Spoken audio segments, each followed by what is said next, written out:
अगर आप सब लोगों के लिए आपके लिए कुछ कल्याणकारी योजना है तो फिर अधिवक्ताओं के लिए क्यों नहीं?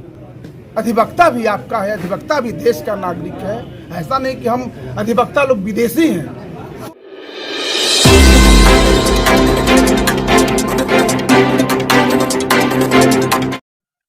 नमस्कार, मैं हूं सोनू पांडे। आप देख रहे हैं मेट्रो न्यूज। बिहार शरीफ के टाउन हॉल में विधि विमर्श पत्रिका का 6ठा वार्षिकोत्सव समारोह मनाया गया और इस मौके पर अधिवक्ता संवाद कार्यक्रम का आयोजन किया गया। तो तस्वीर के माध्यम से आप देख सकते हैं कि इसमें मुख्य अतिथि के तौर पर वन एवं पर्यावरण मंत्री डॉक्टर सुनील कुमार, नालंदा के सांसद कौशलेंद्र कुमार यहाँ पर शिरकत किए हैं। तो जो मैं तस्वीर आपको दिखा रहा हूँ, ये टाउन हॉल की तस्वीर है जहाँ पर अधिवक्ता संवाद का शुभ आरंभ मंत्री डॉक्टर सुनील कुमार, सांसद और पटना से आए हुए कई अधिवक्ताओं ने दीप प्रज्वलित कर किया है। तो जो तस्वीर मैं लगातार आप दिखा रहा हूँ और इस मौके पर 6ठे वार्षिकोत्सव के मौके पर पत्रिका का आज विमोचन भी किया गया है।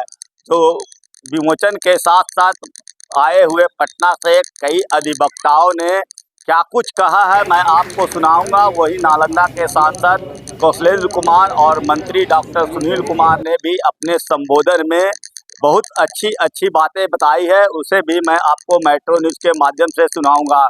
वही पटना हाई कोर्ट के अधिवक्ता रणविजय यादव, जो पत्रिका के संपादक भी हैं, उन्होंने कहा कि अगर केंद्र सरकार और बिहार सरकार सभी के लिए कल्याणकारी योजनाएं जो है वो चला रही है और इस कल्याणकारी योजनाओं से जो है अधिवक्ताओं को वंचित रखा जा रहा है, क्योंकि अधिवक्ता भी एक आदमी ही है। तो उन्होंने कहा कि अगर सरकार हमारी मांगे को पूरा नहीं करती है तो आने वाला समय में अधिवक्ताओं का आंदोलन जो है वो होकर रहेगा। तो सुनिए कि इस मौके पर आए हुए अधिवक्ता और मंत्री डॉक्टर सुनील कुमार, नालंदा के सांसद कौशलेंद्र कुमार और विधि विमर्श पत्रिका के संपादक रणविजय यादव ने मेट्रो न्यूज के माध्यम से क्या कुछ कहा है, आप सुनिए। तो 24 में जब समीक्षा हुई तो बिहार का वन क्षेत्र 12.65%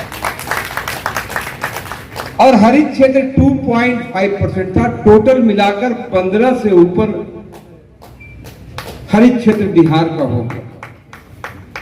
आप सभी जानते हैं हमारे जो यशस्वी प्रधानमंत्री हैं, जो विश्व के सबसे लोकप्रिय नेता हैं, वो भविष्य को पहले ही परख लेते हैं। उन्होंने पिछले पर्यावरण दिवस के दिन एक नारा दिया, एक पेड़ मां के, और पूरे हिंदुस्तान में करोड़ों करोड़ पेड़ लग गए और बिहार में भी 4 करोड़ 26 लाख उस नारे के बाद।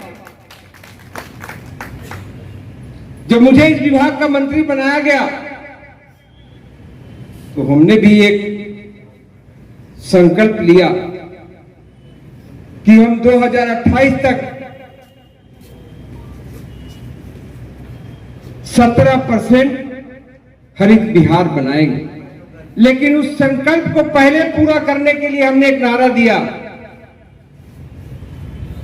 हर रविवार पर्यावरण के नाम एक पेड़, कभी मां के नाम, कभी एक पेड़ कभी पिता के नाम, कभी भाई के नाम, कभी मोहल्ला वासियों के नाम, कभी गुरुजी के नाम, अनवरत पेड़ लगाते जाएं ताकि बिहार को जलवायु परिवर्तन के प्रकोपों से बचाया जा सके।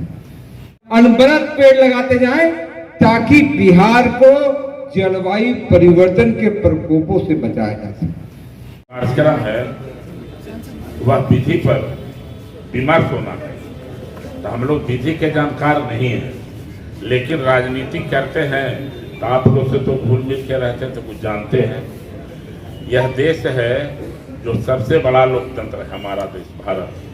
दुनिया में ऐसा कोई लोकतंत्र देश नहीं है और उस लोकतंत्र को चलाने के लिए जो तंत्र बना है वही न्यायिक प्रक्रिया जो है, उसी से आज हमारा देश चल रहा है।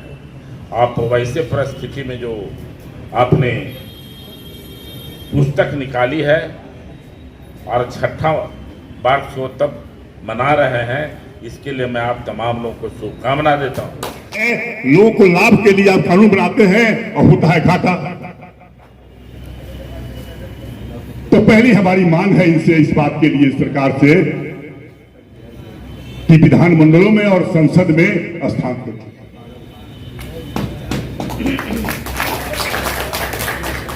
दूसरी एक चीज और बड़ा गंभीर आई है, हिंदुस्तान में जजों की बहाली का प्रक्रिया सुन करके हंसी भी आती है, चलती होता है। चपरासी की बहाली करना हो, क्लर्क की बहाली करना हो, छोटे मोटे अधिकारियों की बहाली करनी हो, विज्ञापन निकलेगा और विज्ञापन के बाद में फॉर्म भराएगा और फॉर्म भरने के बाद में लिखित परीक्षा होगी, फिर फिजिकल परीक्षा होगी, फिर वाइवा होगा। एक चपरासी से लेकर के पदाधिकारी तक बहाल करने के लिए इतनी सारी प्रक्रियाएं की जाएंगी, इतने सारे आयोग बनाए गए, लेकिन सुप्रीम कोर्ट और माननीय उच्च न्यायालय के जिला न्यायाधीश को बनाने के लिए एक रात काफी है। अभी तक हम वकील हैं, हम पर यदि कॉलेजियम प्रसन्न हो जाए तो कल सुबह हमें वो दिलवा देगा सीधा, बिना किसी विज्ञापन का, बिना किसी परीक्षा का, बिना कोई इंटरव्यू लिए हुए, कोई टेस्ट किए हुए। अब तक हम वकील थे और सुबह होकर के हम ऑनरेबल जस्टिस हो गए। जी, जो भी पत्रिका के संपादक मंडल में है, मैं सारे लोगों का आभार व्यक्त करता हूं। और जैसा कि सर ने बोला कि संख्या कुछ कम है, जरूर अधिवक्ताओं की संख्या या जिंदा लोगों की संख्या समाज में कम ही होती है। मैं तो कहता हूं लगभग 150 यहाँ अधिवक्ता हैं, 15 अधिवक्ता, मात्र 10-15 अधिवक्ता हमारे साथ रहे तो मैं किसी भी सरकार को, सभ्य भाषा में अगर हमारी अपनी भी सरकार हो और हमारी बातों को अगर अनसुनी की जा रही है, अधिवक्ताओं की बातों को अनसुनी की जा रही है, तो अधिवक्ता आवाज उठाएंगे। अगर आप सब लोगों के लिए आपके लिए कुछ कल्याणकारी योजना है तो फिर अधिवक्ताओं के लिए क्यों नहीं? अधिवक्ता भी आपका है, अधिवक्ता भी देश का नागरिक है। ऐसा नहीं कि हम अधिवक्ता लोग विदेशी हैं। तो सरकार, चाहे बिहार सरकार हो, चाहे हमारे केंद्रीय सरकार हो, मैं उनसे निवेदन करता हूं, और आप सबको दे रहे हैं, ऐसा नहीं कि आप नहीं दे रहे हैं, तो सबको दे रहे हैं, तो फिर अधिवक्ताओं के लिए भी कुछ कल्याणकारी योजना को आप क्रियान्वयन कीजिए। और नहीं तो फिर ज्यादा उपेक्षित करेंगे तो आंदोलित लोग होंगे, आंदोलन किसी भी सरकार के लिए मुश्किल खड़ा कर सकते हैं। धन्यवाद। आप हमारे चैनल मेट्रो न्यूज नालंदा को अगर यूट्यूब के माध्यम से देख रहे हैं तो सब्सक्राइब करना ना भूलें। अगर वीडियो फेसबुक के माध्यम से देख रहे हैं तो लाइक, शेयर, कमेंट जरूर करें। धन्यवाद।